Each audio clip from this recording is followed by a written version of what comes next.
Sabe quando a gente sente coisas que parecem lutar entre si, aquela mistura de sentimentos que simplesmente não faz sentido? Pois é, hoje a gente vai usar a filosofia de um cara chamado Baruch Spinoza para tentar encontrar a lógica por trás das contradições da nossa alma.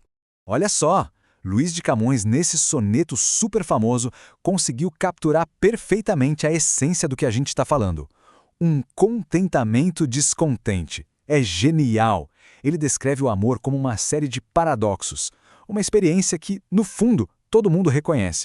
E a grande pergunta que fica é essa aí. Como é que pode uma coisa tão fundamental como o amor ser ao mesmo tempo o seu próprio oposto?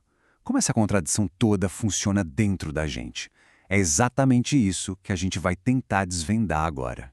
E para responder, a gente vai buscar ajuda lá no século XVII com o filósofo Baruch Spinoza. Ele teve uma ideia que, para a época, era totalmente revolucionária.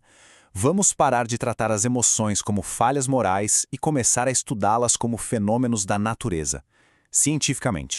E essa citação dele fala sério, é brilhante. O que ele está dizendo basicamente é: eu vou analisar o amor, o ódio, a raiva, com a mesma frieza e objetividade que um matemático usa para analisar um triângulo. Ou seja, sem julgamento. O objetivo é só entender as causas e os efeitos. Uma verdadeira ciência dos afetos. E para construir essa ciência, Spinoza começa com uma base bem simples. Ele diz que todas as nossas emoções, por mais complexas que pareçam, todas elas nascem de apenas dois afetos fundamentais. O primeiro pilar é a alegria. Mas, atenção, para Spinoza, alegria não é só dar risada, tá? É algo bem mais profundo. É qualquer passagem para um estado de maior potência, de maior perfeição. É aquele sentimento de quando a gente se sente mais capaz, mais vivo, mais potente.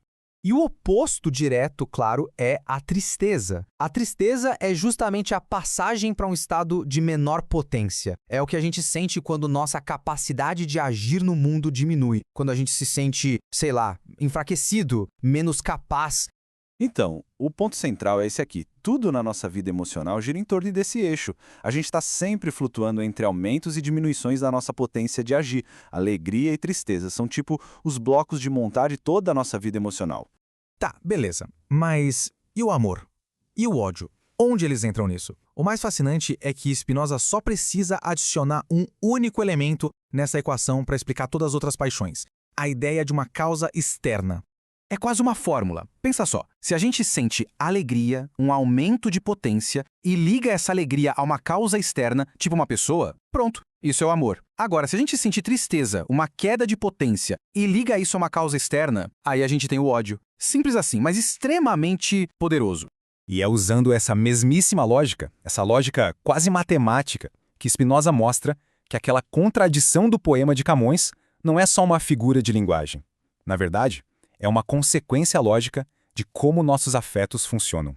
E a prova está aqui, nas palavras do próprio filósofo. Se a gente ama alguém, mas imagina que essa pessoa nos odeia, o que acontece? A gente vai sentir ódio e amor ao mesmo tempo. O amor pela pessoa continua ali, mas a ideia de ser odiado por ela nos causa tristeza, e essa tristeza, associada a ela, se transforma em ódio. Viu? A contradição é lógica.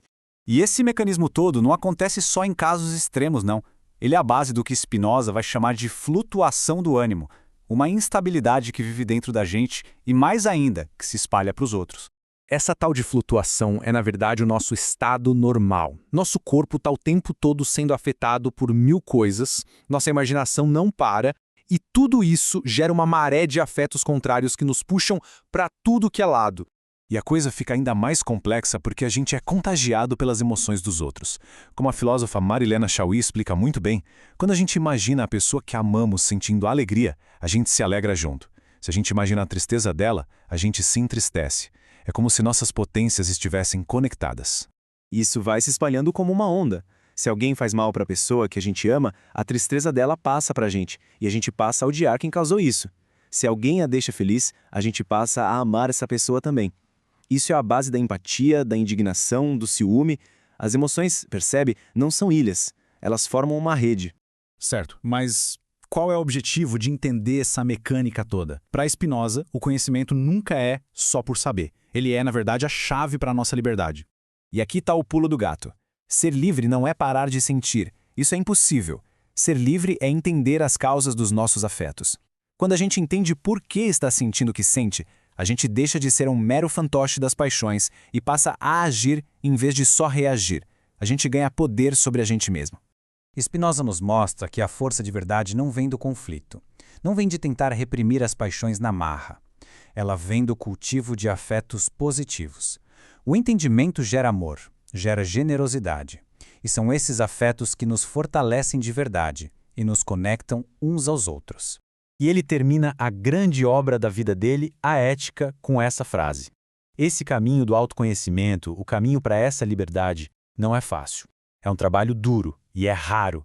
Mas quem sabe, ao entender a lógica por trás das nossas próprias contradições, a gente consiga navegar por elas com um pouquinho mais de sabedoria.